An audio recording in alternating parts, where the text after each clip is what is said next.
I wasza religijność w przestrzeni publicznej nie ma racji bytu. Więc nie jest to naprawdę zasada neutralności religijnej, tylko zasada pewnej dyskryminacji na tle religijnym.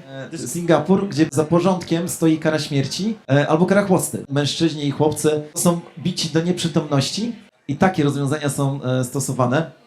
Ale to tylko po to, żeby tutaj włożyć kij w mrowisko. Ale... Moim zdaniem to w interesie Kościoła jest wyjście religii ze szkół. Że jeśli by się miało okazać, że ktoś ma się deklarować jako członek lub nie członek Kościoła i z tym by się miały wiązać podatki, które się płaci albo nie, no to pewnie mielibyśmy sporą falę wystąpień, na przykład z Kościoła rzymskokatolickiego.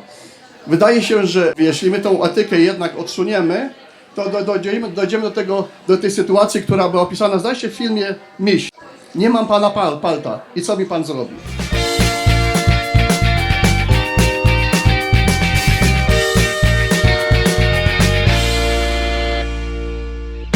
Witam Państwa bardzo serdecznie na dzisiejszym panelu, który zatytułowany jest Kościół wolny od państwa i państwo wolne od Kościoła. Zanim przedstawię moich gości, to od razu ujawnię, że wszyscy reprezentujemy jedną substancję, jeżeli chodzi o nasze przekonania religijne, to wszyscy reprezentujemy taki kościół, który jest kościołem baptystów. Nie będziemy dzisiaj rozmawiać o doktrynie, także dla tych, którzy przyszli właśnie, żeby poznać, jakie jest nasze podejście do roli państwa, o tym będziemy rozmawiać, nie będziemy indoktrynować nikogo. Natomiast chciałbym powiedzieć na samym początku, że faktycznie takim pozadoktrynalnym założeniem od zarania w kościele baptystów jest to, że kościół i władza powinny funkcjonować w oddzieleniu. Czy tak dokładnie jest? Będę pytał właśnie naszych gości i właśnie zamierzam ich przedstawić. Od razu powiem, że każdy z tych gości przedstawia inną frakcję intelektualną. I proszę bardzo, profesor Adam Cenian, fizyk. Daniel Sjargi, prawnik, osoba zaangażowana właśnie w organizacje pozarządowe, w szczególności w te organizacje, które zajmują się edukacją u nas w państwie. Dr Włodzimierz Tasak, historyk i teolog, aktualnie rektor Wyższego Seminarium Baptystycznego w Polsce. Mamy również tutaj reprezentację pastorską. Dla tych z Państwa, którzy nie wiecie albo wiecie, kojarzycie, pastor to jakby odpowiednik księdza, tylko że właśnie w Kościele Baptystów. Chyba jeden z najmłodszych w tej chwili pastorów w Polsce, Filip Kegel. Panowie, pierwsze pytanie, które kieruję w waszą stronę. Proszę powiedzcie mi, czy zgodnie z waszą intuicją organizowanie żydowskich wydarzeń w polskim Sejmie to jest coś, co powinno mieć miejsce w państwie neutralnym światopoglądowo? Włodek. Można na to pytanie odpowiedzieć na dwa sposoby. Że jest to rzecz słuszna, bądź że jest to rzecz niesłuszna. Bo jeśli mówimy o neutralności światopoglądowej, takiej pełnej, całkowitej, absolutnej, no to wtedy uznajemy to, że żaden element religijny nie powinien być reprezentowany w przestrzeni publicznej. Natomiast no, myślę, że to jest stanowisko skrajne. Więc mnie osobiście nie przeszkadza organizowanie takich wydarzeń tego typu i uważam, że są dopuszczalne, ale wtedy na zasadzie jakby równouprawnienia wszelkich innych wydarzeń tego typu, a nie na zasadzie wyjątku. Daniela, jak ty uważasz? Jeżeli mówimy o wydarzeniach religijnych w instytucjach publicznych, to trzeba spojrzeć na to właśnie w takiej szerszej perspektywie, czyli czemu one mają służyć. Jeżeli spojrzymy na te uzasadnienia, na przykład dla tych wydarzeń, które ostatnio odbywały się w Sejmie RP, no to tam była mowa o tym, że musimy budować tolerancję, czyli musimy gdzieś tam współżyć razem z przedstawicielami różnych mniejszości i dać im przestrzeń do tego, żeby się zaprezentować. Osobiście uważam, że byłoby to słuszne, natomiast niekoniecznie w tych czasach, w których obecnie żyjemy.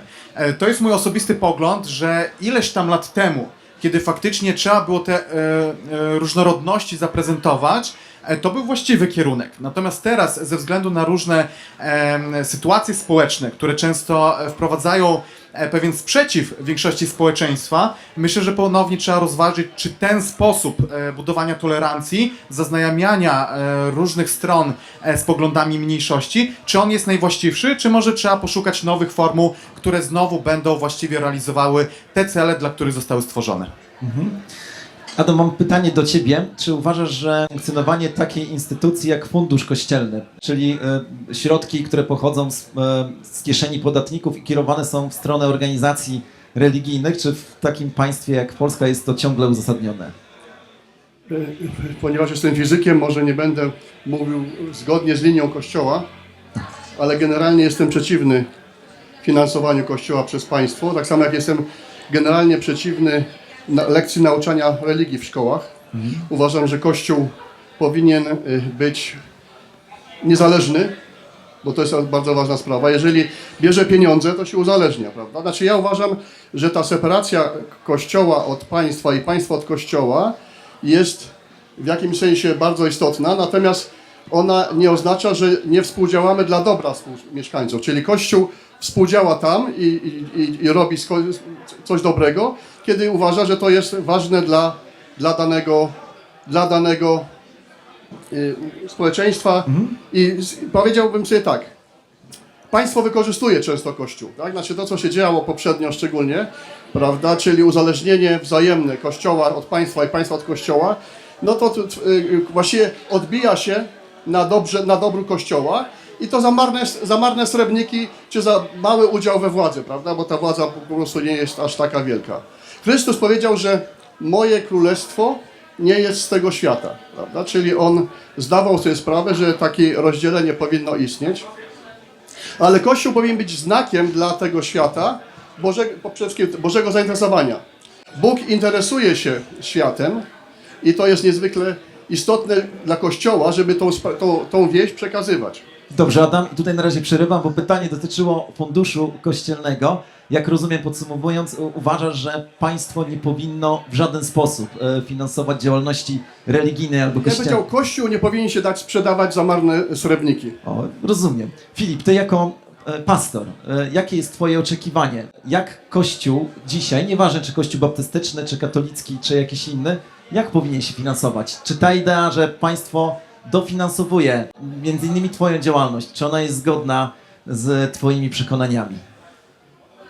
No jestem może najmniej odpowiednią albo najmniej obiektywną osobą, żeby na takie pytanie odpowiadać. Natomiast myślę, że warto na jedną rzecz uwagę zwrócić. To znaczy, my mamy często takie wyobrażenie, że w Polsce, no właśnie te związki między państwem a kościołem są bardzo silne i przez to na przykład coś takiego jak fundusz kościelny istnieje. I rzeczywiście fundusz kościelny w takiej formie, w jakiej jest w Polsce, jest dość specyficzną instytucją. Natomiast w krajach Europy Zachodniej to, że państwo ma jakiś udział, i podkreślam udział w finansowaniu Kościoła, to jest rzeczą powszechną. Tylko różni się to, w jaki sposób to się odbywa, tak? I na przykład mamy te modele niemieckie, czy w innych krajach Europy Zachodniej, w których jest podatek kościelny, który płaci każdy, kto jest zarejestrowany jako członek danego Właśnie. kościoła. I chyba tutaj też na tym polega ta główna różnica, tak? Że w tym modelu polskim wszyscy obywatele biorą udział w finansowaniu w pewnym sensie wszystkich kościołów w praktyce kościoła większościowego. Wszystkich znaczy oczywiście tych, które są oficjalnie zarejestrowane, tak? Więc być może rzeczywiście byłoby bardziej sprawiedliwe, gdyby poszukiwać takiego rozwiązania jak to, które jest obecne w krajach Europy Zachodniej. Ale czy to nie jest tak, panowie, że tam, gdzie faktycznie dochodzi do tego, że bez zgody podatnika jego środki przeznaczane są na finansowanie działalności religijnej, a przecież wiemy, że w Polsce w tej chwili nie wszyscy są wierzący, czy to właśnie nie uderza w neutralność światopoglądową naszego państwa? Włodek, co ty byś powiedział na ten temat? No, z podatnikiem jest tak, że tak naprawdę państwo nie pyta, czy podatnik się zgadza, żeby jego środki były wykorzystywane na jakąkolwiek działalność państwową. Więc dlaczego akurat działalność religijna miała być tutaj upośledzona w stosunku do innych działalności państwa, na które państwo wykorzystuje moje podatki, czy czyjekolwiek. Więc ja tak radykalnie bym do tego nie podchodził. Natomiast oczywiście diabeł siedzi w szczegółach, więc trzeba by się zastanawiać nad jakimiś innymi preferencjami podatkowymi dla Kościoła, na zasadzie nie wylewania dziecka razem z kąpielą. I skoro ja płacę podatki, z których państwo pokrywa jakieś wydatki, z którymi ja niekoniecznie się zgodzę, no to bym chętnie widział jakieś preferencje podatkowe ze strony państwa, które by wspierały działalność Kościoła niekoniecznie wprost, ale choćby w jakiś sposób pośredni. Adam? Tylko ja chciałem zwrócić uwagę, ja jestem płatnikiem podatku, co roku składam swój PIT i zawsze odkładam 6% moich podatków dla Kościoła. A więc ten tryb działania, gdzie ja jako człowiek przekonany wykorzystuje moje podatki dla dobra Kościoła, on istnieje. My mówimy o funduszu kościelnym, który jest poza tym, prawda? On jest oczywiście uzasadniony pewnymi tam przejęciami własności Kościoła tam kiedyś, ale wydaje mi się, że te własności już chyba zostały oddane albo powinny zostać oddane i zakończyć ten proceder. Natomiast ja uważam, że tak jak mówi, jak był podany też ten przykład, w Niemczech każdy świadomy obywatel podpisuje, czy jest reprezentantem jakiegoś kościoła i wtedy mu się odciąga od jego podatków tam chyba 1 czy 1,5. U nas jest to 6%, a więc i tak bym powiedział, jest to dosyć takie, bym powiedział, no, wysokie wsparcie, tak? Także po prostu apelować trzeba do członków, żeby finansowali Kościół ze swoich podatków i to jest możliwe. To mam jeszcze pytanie do Filipa właśnie jako do pastora.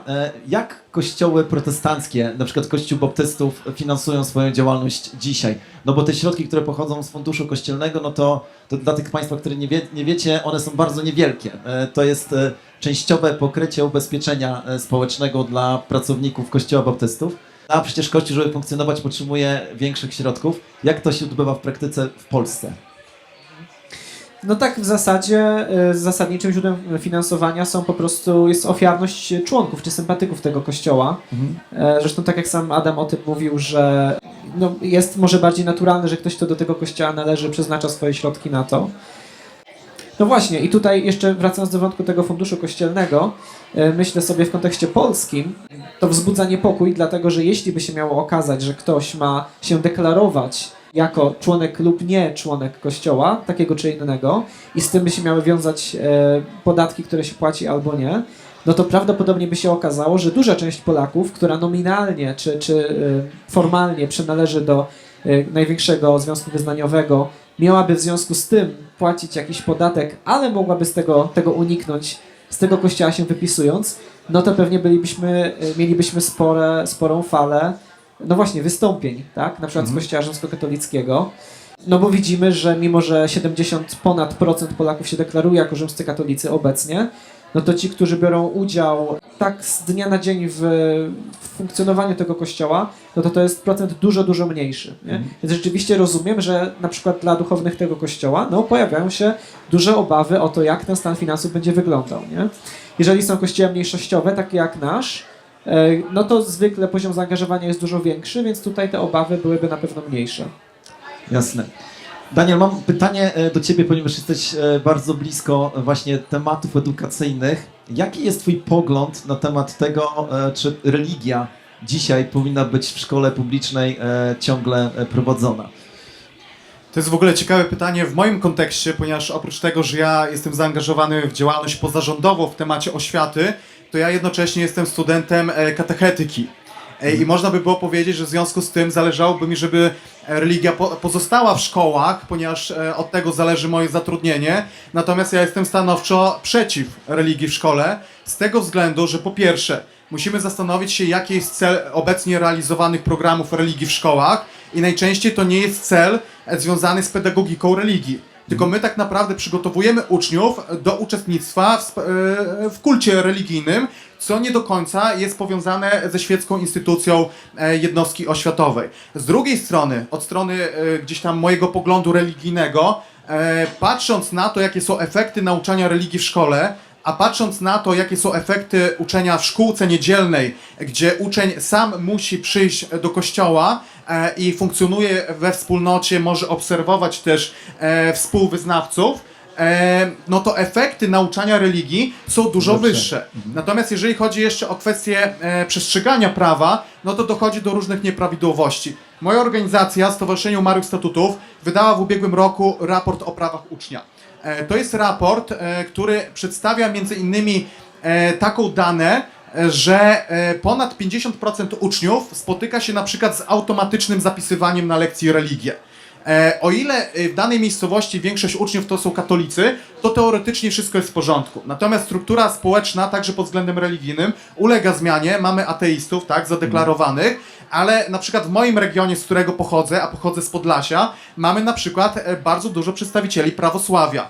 Mamy kościoły protestanckie, mamy świadków Jehowy, mamy muzułmanów, tak? I mamy wiele innych wyznawców, którzy nagle są automatycznie zapisani na lekcje religii. Powiem szczerze, że jestem zszokowany, że nikt jeszcze, żadnej jednostce oświatowej tak naprawdę nie wytoczył procesu cywilnego, ponieważ mamy tutaj bardzo daleko idącą ingerencję w pewne wolności obywatelskie.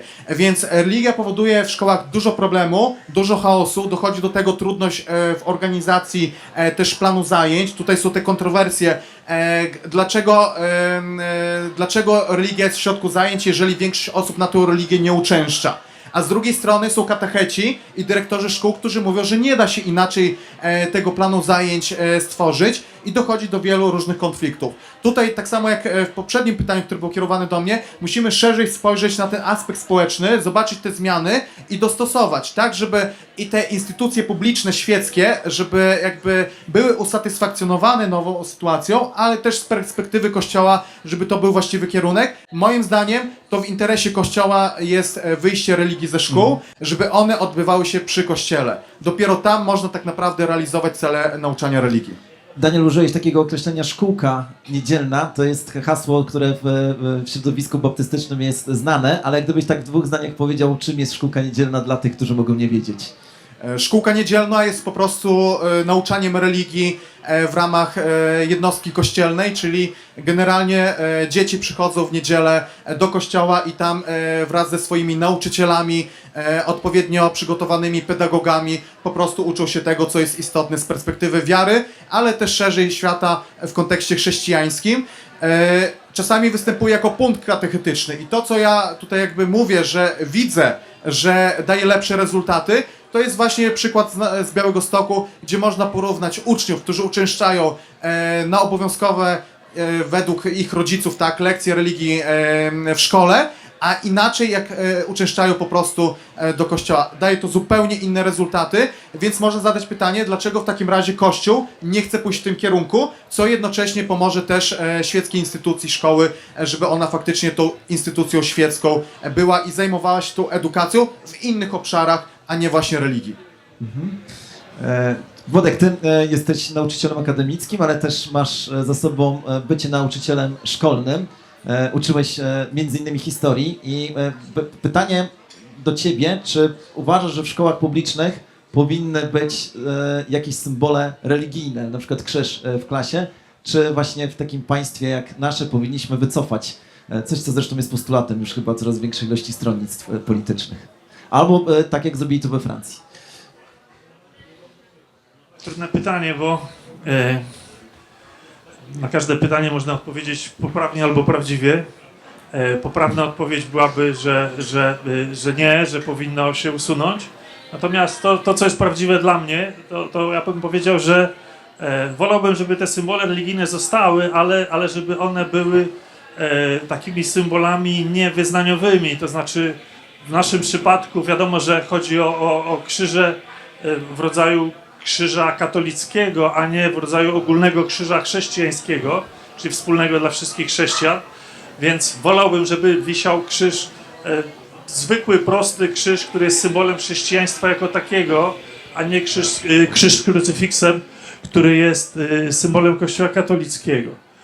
Więc tak bym to ujął, dlatego że jestem przywiązany do pewnych tradycyjnych symboli i dlatego ja byłbym za tym, żeby taki krzyż został, ale właśnie z takim zastrzeżeniem. Natomiast powiem jeszcze słowo odnośnie poprzedniego pytania, bo jakkolwiek też uważam, że lekcje religii w takim kształcie powinny zniknąć ze szkół publicznych. Natomiast powiem szczerze, że jestem zaskoczony, że mimo 35 lat mniej więcej, kiedy te lekcje się odbywają w takiej formie, skutek jest zastraszająco negatywny dla Kościoła. Więc Kościół katolicki nie wykorzystał olbrzymiej szansy, jaką dały mu władze państwowe prawie 35 lat temu, mogąc wychować praktycznie 2 pokolenia ludzi, mając wpływ na wszystkich uczniów, bo w pierwszych latach prawie 100% uczniów brało udział w tych lekcjach i efekt był fatalny.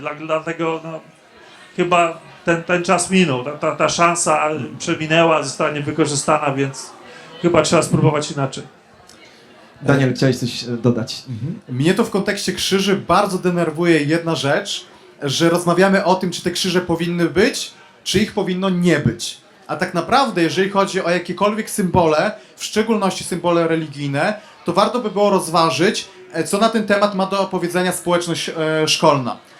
I tu jest pytanie właśnie, gdzie te decyzje powinny być odgórne w tym temacie czy innym, a gdzie na przykład warto byłoby zapytać Radę Rodziców, samorząd uczniowski, a najlepiej Radę Szkoły, czyli przedstawicielstwo uczniów, rodziców i nauczycieli, którzy wspólnie podejmują decyzje w najważniejszych sprawach. Bo może być tak, że dla jednej społeczności szkolnej takie tradycje, chociaż tutaj jak już zostało powiedziane, że nawet krzyż w obrębie chrześcijaństwa może być różnie upatrywany, tak, bo to są różne formuły krzyża, ale dla jednej społeczności może być to istotne, może być to odbierane pozytywnie, a dla innej społeczności nie będzie miało żadnego znaczenia. Więc nie powinniśmy żadnej społeczności przymuszać ani do zdjęcia krzyża, ani do jego zawieszenia. Adam, chciałeś coś dodać? Ja chciałem dodać jeszcze w ogóle, po co jest lekcja religii w szkole, prawda? I ja uważam, że jednym z głównych zasadniczych roli Kościoła w państwie to jest przekazywanie etyki, którą Pan Jezus nauczał, prawda? Czyli tych tak zwanych 10 przykazań, prawda? Więc to jest główny cel dla tego typu działań. I oczywiście trzeba sobie zdawać sprawę, że dzisiaj coraz mniej etyka odgrywa rolę, nawet, prawda, najnowsze kierunki, znaczy nie tak dawno przecież mówiło się o tym, że nie ma prawdy, że nie ma etyki, że wszystko jest, prawda, dozwolone. Dzisiaj się okazuje, że to prowadzi tam gdzie nie ma etyki, zaczyna władać brutalna siła. Znaczy, kiedy pomyślimy sobie, co się dzieje na przykład dzisiaj w Ukrainie, tak? Rosja mówi, kochamy Ukraińców i oni muszą nas kochać. Jak nie, to my ich, prawda, zmusimy do tego, tak? Chiny mówią, że my kochamy Tajwan, Tajwan nie chce nas, to my go zmusimy do tego, żeby nas pokochał. To samo mówi Iran, wiele innych, prawda, takich, czy Północna Korea. Tam, gdzie nie ma etyki, tam, gdzie nie ma moralności, to zaczyna działać czysta, brutalna siła. I jeżeli mówimy o tym, że ja jestem przeciwny religii w szkole, po pierwsze, tak, właśnie z tego powodu na separację. Co więcej, ja kiedyś byłem odpowiedzialny za pracę w kościele i był taki przykład, kiedy dziewczyna z innego związku wyznaniowego była po prostu uciskana w szkole. Tak, i takich wypadków uciskania poszczególnych osób, czy dzieci, w szkole, no bo jak wszyscy są jednego, znaczy jak ja byłem w szkole, ja zawsze byłem protestantem, czyli cała szkoła, cała klasa szła w jednym kierunku, a ja zawsze w drugim. To niekoniecznie chodziło o religię, ale miałem takie poczucie, że samodzielność, na przykład dzisiaj to, że jest lekcja religii i nagle ktoś jeden jest inny, sobie wyobrażam, jakie on ciśnienie przeżywa i tym bardziej, kiedy to nie jest z jego woli. Ja mówię, ja to robiłem z własnej woli, ale dzisiaj te dzieci są poddawane ciśnieniu. I wydaje się, że właśnie mówię, jeśli my tą etykę jednak odsuniemy, to dojdziemy do tej sytuacji, która była opisana, zdaje się, w filmie Miś, nie wiem, czy pamiętacie to. Nie mam pana palta i co mi pan zrobi? Więc bez etyki, bez moralności, tam gdzie brutalna siła wygrywa, robię to, co chcę i pocałujcie mnie. Chciałbym ten wątek pociągnąć, ale mamy jeszcze kilka innych, więc zaczynamy kolejne. Natomiast chciałem się podzielić z wami takim doświadczeniem, że byłem w wielu różnych miejscach na świecie w ciągu swojego życia i jest jedno takie miasto, gdzie występują wszystkie religie. Jest judaizm, chrześcijaństwo, jest islam, są religie wschodnie, gdzie jest totalny porządek i zgoda, gdzie w nocy możecie puścić, nie wiem, 10-letnie dziecko po zakupy i nikt mu krzywdy nie zrobi. I to jest Singapur. Singapur, gdzie za porządkiem stoi kara śmierci albo kara chłosty. Mężczyźni i chłopcy, jeżeli cokolwiek zrobią, co wykracza poza kanon prawa, to są bici do nieprzytomności. I lekarz, który stoi tam na straży tego wszystkiego, on nie stoi po to, żeby ich ratować, tylko żeby ich cucić. Zwracam uwagę, że i takie rozwiązania są stosowane, ale to tylko po to, żeby tutaj włożyć kij w mrowisko, ale idziemy dalej. Filip, w polskiej konstytucji z 1997 roku we wstępie mamy napisane takie oto zdanie, że stoimy w poczuciu odpowiedzialności przed Bogiem. Ponownie pytanie, czy polski akt, najwyższy akt prawny, ustawa zasadnicza, zakładając, że jesteśmy państwem neutralnym światopoglądowo, powinien taki zwrot zawierać?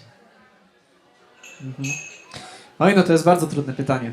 Takie lubimy. Takie lubimy.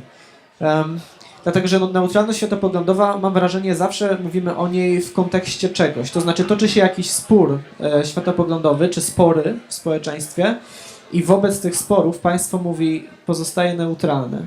Ale przecież zawsze u podstaw porządku prawnego stoi jakiś określony światopogląd, nawet jeżeli on jest opisany czy określony bardzo ogólnie, na przykład przekonanie o wyższości demokracji, tak?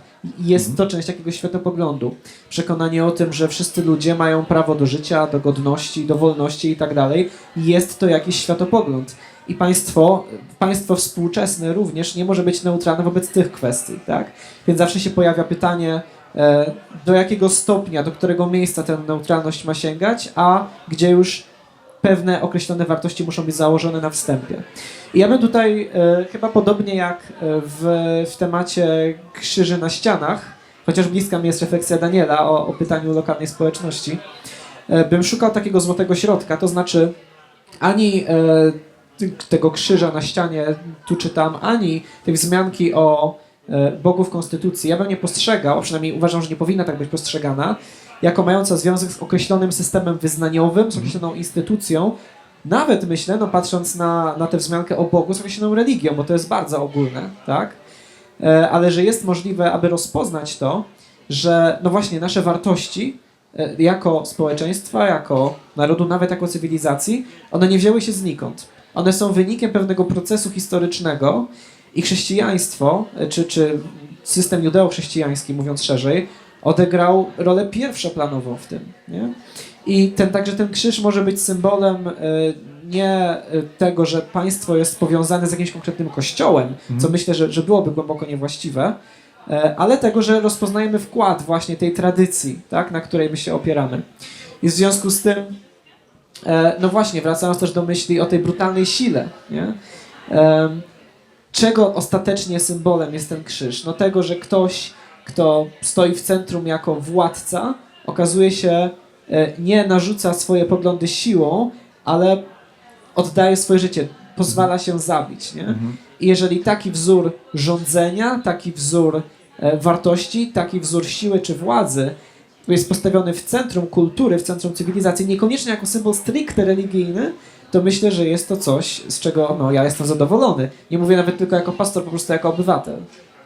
Także szukałbym złotego środka i jakkolwiek to może być kontrowersyjne, nie sądzę, żeby tego rodzaju słowa w Konstytucji były złamaniem tej zasady o rozdziale Kościoła i państwa, bo nie o konkretnym kościele tam jest mowa, czy o instytucji. Jasne. Mogę? Tak, tak.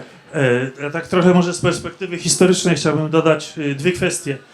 Pierwsza jest taka, że bardzo bliska jest mi myśl takiego pastora baptystycznego z początku XVII wieku, Thomasa Helwisa, który był w ogóle jednym z prekursorów zasady tolerancji, wolności religijnej w świecie.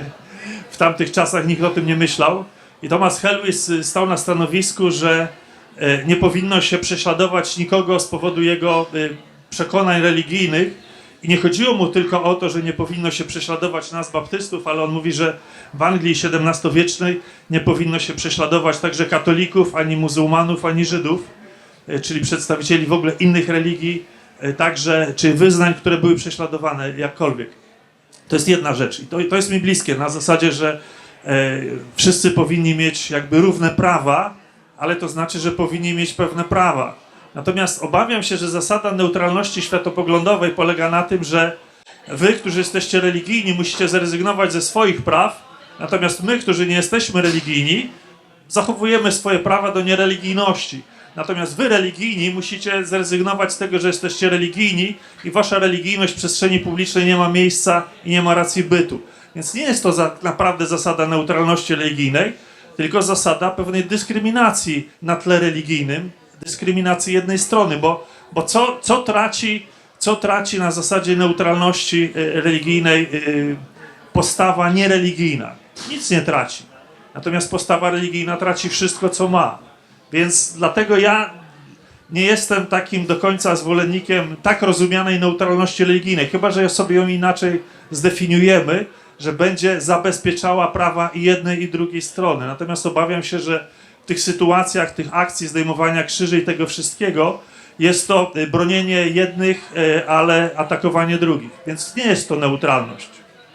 Ja jeszcze pozwolę sobie się odnieść, że jeżeli chodzi o preambułę do Konstytucji RP, to oczywiście tam jest mowa o pewnej bazie, na której budujemy tę konstytucję, budujemy nasz ustrój i oczywiście jest tutaj odniesienie do Boga, ale z poszanowaniem dla wszystkich tych, którzy te wartości wyciągają z innych źródeł, którzy tej wiary nie podzielają i to też jest wprost w Konstytucji zapisane. Natomiast prawniczo muszę podkreślić, że Konstytucja nie jest Pismem Świętym, mimo że niektórzy może by chcieli, i Konstytucję można zmienić. Jeżeli by się okazało, że społeczeństwo, że naród chciałby innej treści preambuły, no to jest odpowiednia procedura, żeby tę preambułę zmienić. No i żadna taka inicjatywa dotychczas skutecznie nie powstała. No, 2/3 Sejmu i 2/3 Senatu, tak? Trzeba było zebrać. Dość ciężki orzech do zgryzienia. Panowie, w jaki sposób państwo czy Kościół może wpływać na państwo? To chciałem zapytać. A nawet jeżeli nie Kościół, to jak my, jako chrześcijanie, możemy wpływać na funkcjonowanie państwa? Czy na przykład chrześcijański polityk może tworzyć prawo, które zabrania grzeszyć? I od razu rozwijam swoją myśl. Pamiętajcie, też zwracam się do państwa, że nie każdy grzech jest przestępstwem. To, co jest przestępstwem, co wynika z kodeksu karnego, mniej więcej czujemy, co to jest, ale grzech to jest jak gdyby szerszy zbiór. No i właśnie pytanie teraz do was, czy prawo powinno być tak formułowane, żeby nie pozwalać ludziom grzeszyć? Ja myślę, że przede wszystkim to jest słabością Kościoła, że on zapomniał o metodzie, którą się uczył od Chrystusa, tak? Chrystus nie miał żadnej władzy, nie pobierał podatków, nie tworzył prawa, a jego wpływ na państwo i na świat jest przeogromny. Tego nikt dzisiaj nie może, prawda, podważyć. I wydaje mi się, że problemem jest to, że Kościół dzisiaj coraz częściej chciałby mieć wpływ na prawo, a coraz mniej myśli o ewangelizacji. W gruncie rzeczy to, co najbardziej powinien robić Kościół w tym celu, aby ludzie przestali grzeszyć, przestali. Wszyscy jesteśmy grzesznikami. Jedni są faryzeuszami i mówią, że ja jestem lepszy od innych, a inni zdają sobie sprawę, jak apostoł Paweł, że jestem największy ze wszystkich grzeszników. I to jest coś, co Pismo Święte naucza i co Chrystus nauczał, tak? Ale tego trzeba ludzi uczyć. Tego się nie da przez prawo zabronić, tak? Były w historii, tutaj chyba brat Włodek może opisać, jakie to były fajne okresy, prawda, prohibicji w Stanach Zjednoczonych. Ja uważam, że lepiej nauczać ludzi, że alkohol może nie zawsze jest optymalny, prawda, szczególnie kiedy się prowadzi samochód, czy w ogóle z umiarem, tak? Natomiast jeżeli zrobimy prohibicję, to te skutki mogą być zupełnie inne. Także nie prawo, a ewangelizacja, nauczanie ludzi. Niekoniecznie przez tylko lekcje religii, ale w ogóle nauczanie w kościele, prawda? Nie właśnie jak dzisiaj czasami w kościele występuje ksiądz i mówi, prawda, o jednym czy o drugim polityku. To nie powinno być, prawda?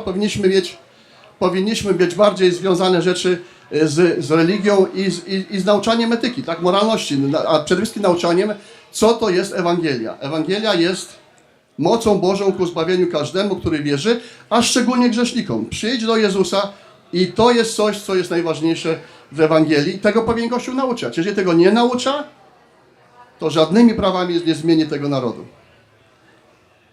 Panowie, czy chcecie coś dodać do tej kwestii formułowania prawa?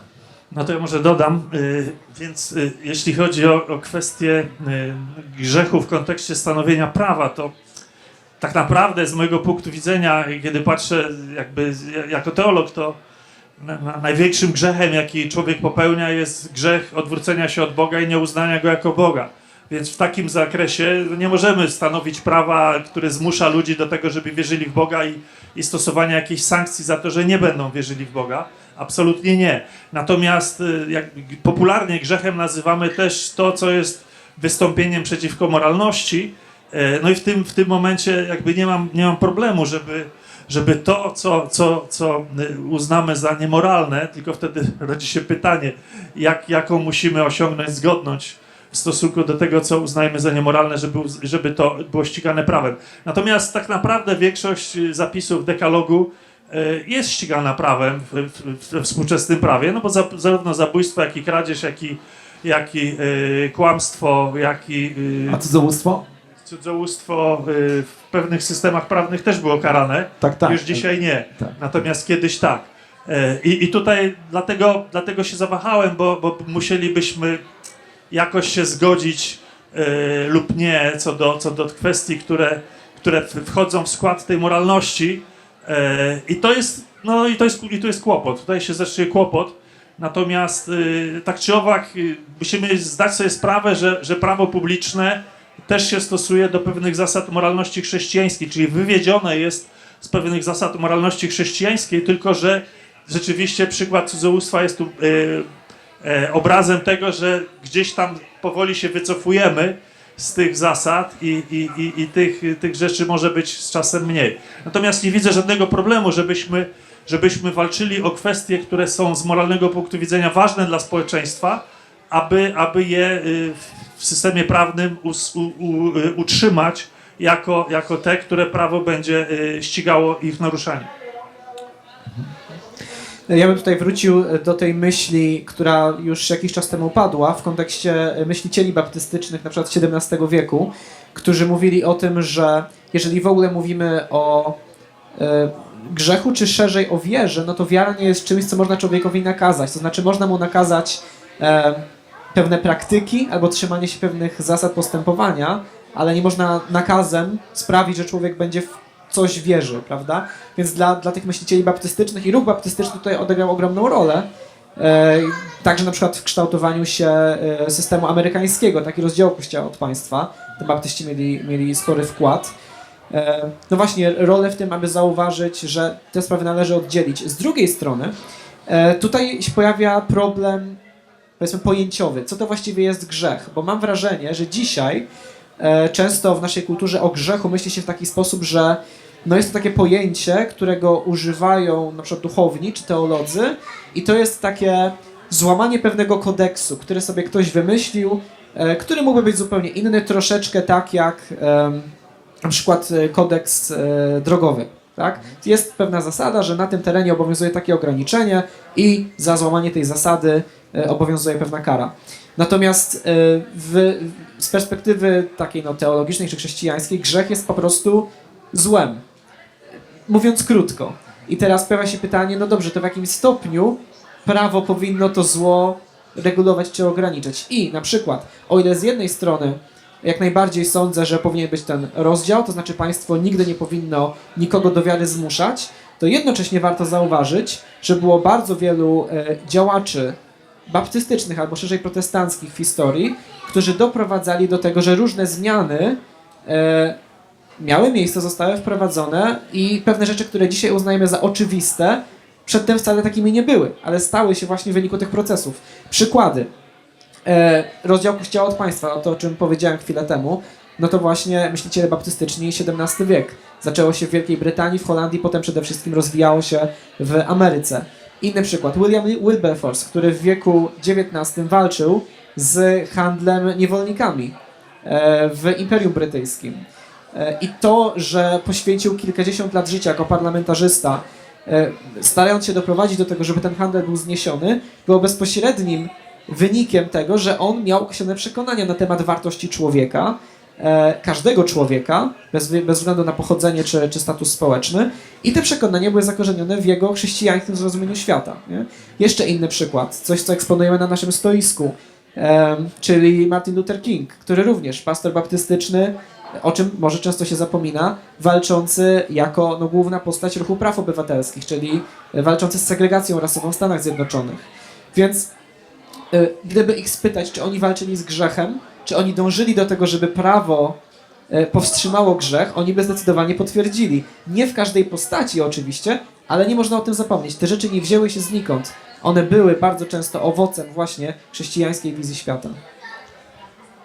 To zadam wam pytanie o 3 grzechy i pytanie, czy właśnie prawo powinno je regulować. Praca w niedzielę, eutanazja, no i na przykład sprzedaż jakichś substancji, które zaburzają naszą świadomość. Z perspektywy baptystycznej, no to właśnie, to jaki jest pogląd? Czy to jest grzech, czy to nie jest grzech? Włodek, ciebie poproszę o komentarz, a później porozmawiajmy chwilę, czy prawo powinno w tych trzech obszarach, jak powinno regulować te kwestie. Praca w niedzielę na pewno nie, dlatego że ja patrzę na to trochę tak jak Marcin Luther, który powiedział kiedyś, że dla mnie każdy dzień w tygodniu jest jak niedziela i każda niedziela jak każdy dzień w tygodniu. Więc każdy dzień należy oddać Bogu i nie ma jakiegoś jednego dnia, który jest szczególny i tak dalej. Więc absolutnie nie mam z tym problemu. Natomiast oczywiście święty dzień chcę święcić. Ale tutaj Kościół jakby nie ma nic do rzeczy, żeby regulować stosunki społeczne. Drugi przykład to było Eutanazja. eutanazja. Eutanazja to jest trudna kwestia, bo mówimy sobie, że eutanazja jest jakby działaniem w odpowiedzi na życzenie człowieka. Natomiast to jest trudne pytanie, dlatego że ono, że jakby wprowadzenie eutanazji jakby otwiera drogę do eugeniki, czyli takiego systemowego jakby sterowania życiem ludzkim i to, co zacznie się od tego, że człowiek ma życzenie, żeby jego życie zakończyć, może później rozwinąć się w zupełnie inne sytuacje, które już są poza życzeniem człowieka. Zresztą sama eutanazja też może się tak rozwinąć, że będzie jakby dokonywana bez decyzji osoby głównie zainteresowanej, więc uważam, że nie. No i w przypadku tych substancji psychoaktywnych też uważam, że one są, znaczy, że nie powinno tutaj być jakiejś tam dowolności w stosowaniu prawa. Natomiast akurat nie są to tematy, w którym uważam, że Kościół, może z wyjątkiem eutanazji, ale pierwszy i trzeci przykład na pewno nie są tymi, które bym wybrał na sztandar, żeby o nie walczyć. Raczej w miejsce tych tam, nie wiem, jakichś tam substancji psychoaktywnych, może bym wprowadził inne słowo bardzo, bardzo kontrowersyjne typu aborcja. Tak, znaczy, panowie, czy chcecie skomentować to, co powiedział Włodzimierz wcześniej? Znaczy ja mam takie doświadczenie, że tak powiem, osobiste. W zeszłym roku we wrześniu odeszła do Pana moja mama. I powiem tak, miała 92 lata. To dosyć taki trudny wiek. Rodzą się różne, naprawdę ona sobie złamała nogę, była w szpitalu i w pewnym momencie mówiła, ja nie będę jadła, bo tu chcą mnie otruć. Człowiek w tym wieku ma mnóstwo takich myśli, które niekoniecznie są, i czasami się myli, że rzeczywistość ze snem. I ta myśl, sobie wyobrażam, człowieka, który zdaje sobie sprawę, że nagle ktoś z jego rodziny, czy ktoś, prawda, może mu pomóc odejść. Wyobrażam sobie, że to byłoby piekło na ziemi, nie? Znaczy w takim momencie dla tych starszych osób. Ta świadomość osoby starszej, że ktoś może za nią podjąć decyzję o eutanazji, moim zdaniem może zamienić jej życie w piekło. I dlatego osobiście po tym przeżyciu jestem przeciwny eutanazji całkowicie. Ale mówisz to z perspektywy osoby wierzącej, czy z perspektywy obywatela? Z perspektywy osoby, tak, człowieka, tu pani dobrze powiedziała. Właściwie nie tylko osoby wierzącej, tylko w ogóle takiego czystej, miłości bliźniego, tak? Jak sobie pomyślimy, znaczy ja już oczywiście niedługo sam może ten okres będę miał przed sobą i wolałbym, żeby decyzje moje były moimi decyzjami, tak? A w tym okresie się to myli czasami. Niedługo będziemy przychodzić do końca naszej dyskusji, ale wszyscy z Państwa, którzy chcielibyście zadać pytanie tutaj do naszych gości, to będzie taka opcja, więc daję wam teraz kilka minut na przemyślenie tego tematu.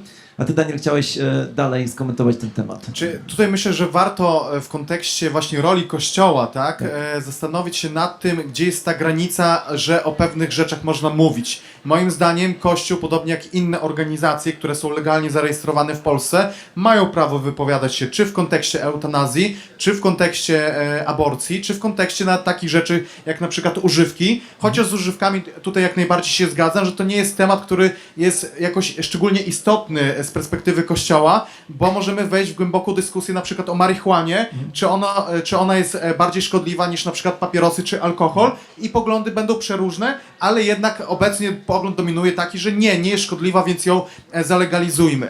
Natomiast podobnie jak właśnie czy inne organizacje społeczne, czy jakieś instytucje państwowe, wszyscy bazują na jakichś wartościach, tak? I musimy nauczyć się też takiej tolerancji, że dyskutujemy przede wszystkim na argumenty, nawet w takich tematach trudnych jak aborcja, a nie jednak na naszej emocjonalności i gdzieś na pewnych okopanych poglądach. I to jest ten trudny dylemat, którego nie rozwiążemy w ramach tej dyskusji, ale musimy mieć świadomość, że tych dróg jest kilka, a w tym wszystkim jednak musimy po prostu ze sobą jakoś rozmawiać i tego się nauczyć, żeby podejmować tak naprawdę jakiekolwiek decyzje. Tutaj jest tylko jedna różnica pomiędzy aborcją a tymi 3 poprzednimi przykładami. W tych poprzednich przykładach, czyli eutanazja, moja praca w niedzielę i używki, to ja krzywdzę samego siebie, jeżeli się podejmuje tych działań. W przypadku aborcji dochodzi niektórzy powiedzą do zamachu, a niektórzy powiedzą może inaczej, na inne życie. I tu w tym względzie myślę właśnie, że aborcję należy wsadzić do innej szuflady. Brzydko powiedziałem teraz, ale tam dochodzi do tego, że ktoś decyduje o czyimś życiu. I to I zdecydowanie się zgadzam, tak? I to dlatego jest uzasadnione, żeby Kościół ten temat podejmował. I to mnie boli, że w sytuacji, kiedy coś, co ingeruje istotnie w te wartości, które prezentuje Kościół, Kościół prezentuje jakieś zdanie, że jest w tym momencie poddawane bardzo aktywnej krytyce, dlaczego Kościół się w tym temacie wypowiada. Tak, ale czy właśnie w tym temacie, czy w innych istotnych, chociaż ten temat jest szczególnie, no właśnie z tej innej szuflady, w trochę innym temacie, jednak musimy wypracować takie rozwiązania społeczne, które pozwolą nam jednak właśnie te poglądy wymieniać na trochę wyższym poziomie, niż w tym momencie one obowiązują. Włodku, do ciebie jako do historyka przedostatnie pytanie, ale też od razu powiem, Filip, jakie tobie ostatnie pytanie zadam. Ostatnie pytanie poproszę ciebie o krótkie zreferowanie różnicy pomiędzy Kościołem Baptystów a Kościołem Rzymskim dla tych z Państwa, którzy nie wiedzą, jak umieścić gdzieś nas na mapie wyznań. A Włodku, do ciebie pytanie, czy rola Kościoła, w szczególności katolickiego, w okresie powojennym dla historii Polski, dla transformacji, czy ona była istotna i czy dzisiaj Polska wyglądałaby tak samo, gdyby nie właśnie udział w Kościoła, no choćby w samych właśnie przemianach transformacyjnych, czy wsparciu Solidarności i tak dalej, i tak dalej. No to bardzo ciekawe pytanie. Ja jestem zdania, że ten udział Kościoła należy ocenić pozytywnie, nie ze względów duchowych, tylko politycznych. Więc jeśli patrzymy na to z tej strony, to jest to ewidentnie pozytywna postawa, którą należy wysoko ocenić, biorąc pod uwagę oczywiście te pozytywne przykłady, bo są też negatywne w tej historii. Jest to coś, co niewątpliwie przyczyniło się do osłabienia pozycji rządów komunistycznych i w ostateczności jakby zakończenia tych rządów. Natomiast zupełnie inną odpowiedzią byłoby spojrzenie na to od strony duchowej, czy to miało jakieś znaczenie dla narodu, czy nie. Więc to jest kompletnie inna rzeczywistość i na to trzeba by odpowiedzieć odrębnie. Więc tak, patrzę na to, że Kościół katolicki w latach 40., 50., 60., 70., 80. Był dla wielu Polaków taką ostoją jakby alternatywnego życia w stosunku do tego, co proponowała władza komunistyczna. Natomiast czy to jest rolą i powołaniem Kościoła, to jest już zupełnie inna kwestia i zupełnie inne pytanie. Jasne. Filip, gdybym mógł Cię poprosić o podsumowanie właśnie tych różnic i tutaj byśmy kończyli. No, Kościół baptystyczny jest jednym z kościołów protestanckich. W chrześcijaństwie wyróżnia się 3 główne gałęzi, tak? Czyli katolicyzm, prawosławie, protestantyzm. Baptyści to jest właśnie jedna z tych odnóg protestantyzmu. Różnice główne powiedziałbym, że są 3. 2 dotyczą protestantów jako całości, 3 jest charakterystyczna dla baptystów. Pierwsza różnica to jest kwestia autorytetu. To znaczy, gdzie jest autorytet, który może powiedzieć, kim jest Bóg, jaki jest Bóg, czego chce dla człowieka, jaka jest jego wola i tak dalej. W kościołach protestanckich, a więc także baptystycznym, na pierwszym planie absolutnie jest Biblia. To znaczy konkretna księga, która została spisana, która nie ulega zmianom, nie ulega temu, że coś się do niej dodaje albo coś od niej odejmuje. Nie jest uznawana za nieomylną tradycja Kościoła, czy jakiś konkretny duchowny, papież, biskupi. Biblia jest jedynym nieomylnym autorytetem. Tak się do tej sprawy podchodzi w protestantyzmie. Druga różnica dotyczy zbawienia. Innymi słowy, co decyduje o tym, co z człowiekiem stanie się po śmierci. I mimo, że w doktrynie czy w teologii Kościoła katolickiego Boża łaska odgrywa dużą rolę, no to jednak w praktyce, w takiej codziennej religijności wielu katolików, zwłaszcza w Polsce chyba to widzimy, wszystko się rozgrywa na tej płaszczyźnie, czy ja będę wystarczająco dobry, czy ja będę wystarczająco religijny. Podejście protestanckie tutaj jest inne, to znaczy mówi o tym, że my wszyscy jesteśmy niewystarczająco dobrzy. My wszyscy jesteśmy grzesznikami, co też już padało w tej naszej rozmowie i dlatego jedynym ratunkiem, jedyną nadzieją jest właśnie Boża łaska, czyli niezasłużona życzliwość. Gdzie ją można znaleźć? W tym, że choć my jesteśmy niewystarczający, to jedyna osoba, która była wystarczająca w Bożych oczach, czyli Jezus z Nazaretu, bierze na siebie karę należną wszystkim grzesznikom. I teraz ktoś, kto Jemu ufa, ktoś, kto Jemu wierzy, zostanie zbawiony. I to się nie rozgrywa na tej płaszczyźnie właśnie wystarczającej religijności czy wystarczającej prawości, tak? I trzecia różnica, już bardziej typowa dla Kościoła baptystycznego, to jest to, że chrzest, a więc coś, co jest też bramą do Kościoła, tak, wejściem do Kościoła, chrzest jest udzielany tylko osobom świadomym, często dorosłym, ale najważniejsze jest to, aby były to osoby, które są w stanie osobiście zadeklarować swoją wiarę. A więc nie niemowlęta, nie jest tak, że ktoś rodzi się w rodzinie baptystycznej i automatycznie staje się częścią tego kościoła, chociaż oczywiście jest wychowywany przez swoich rodziców tak, jak oni uznają to za najlepsze. Ale dopiero w momencie, kiedy stwierdzi, to jest moja wiara, to jest moje przekonanie, to jest moja droga życia, wtedy takiej osobie chrzest jest udzielany. Więc to są te 3 główne różnice, są pomniejsze, ale to daje taki najbardziej całościowy obraz. Bardzo dziękuję panowie, a szanownych państwa zapraszam do naszego stoiska, jeżeli macie jakieś pytania, czy to dotyczące baptyzmu, czy właściwie chcielibyście poszerzyć tę dyskusję, której świadkami przed chwilą byliśmy. Również, jeżeli chcielibyście dostać swoją własną Biblię, no to mamy tam przygotowanych kilka egzemplarzy bezpłatnych, chętnie się nie podzielimy. Panowie, jeszcze raz dziękuję i życzę wam wszystkiego dobrego.